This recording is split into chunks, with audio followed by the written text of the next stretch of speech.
Hello বন্ধুরা, সুন্দরবন পূর্ব বন বিভাগ থেকে স্বাগতম আপনাদেরকে। সুন্দরবনের কোল ঘেঁষে এক গ্রামে একটি বিশাল এক অজগর সাপ আমরা উদ্ধার করলাম বন্ধুরা। দেখতে পাচ্ছেন বিশাল একটি সাপ আমরা ধরেছি এবং এটিকে জঙ্গলে ছেড়ে দেওয়ার জন্যই ধরা হয়েছে। দেখতে পাচ্ছেন কি বিশাল একটি সাপ।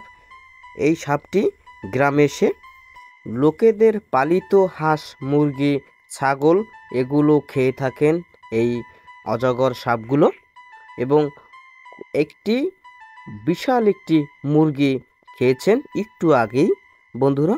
আমরা হয়তোবা 10 মিনিট আগে আসলে হয়তোবা আমাদের দেখা মিলতো সেই মুরগিটি খাবারের অবস্থায়।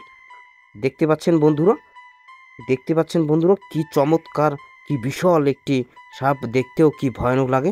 সাপের পেটের ভিতরে রয়েছে আস্ত একটি মুরগি বন্ধুরা। চলে আসলাম আমরা সুন্দরবনের গহীনে এবং সাপটাকে আমরা এখনই ছেড়ে দিব। এটা হলো একটি অজগর সাপ, কি বিশাল একটি সাপ আমরা দেখতে পাচ্ছেন ধরেছি, এবং এই জঙ্গলেই আমরা সাপটাকে ছেড়ে দিব নিরাপদ তার স্থানে। দেখতে পাচ্ছেন সাপটা কি চমৎকার, কি ভয়ানক সাপটা দেখতে লাগছে। আরও কাছ থেকে দেখাই বন্ধুরা, দেখতে থাকুন আমাদের।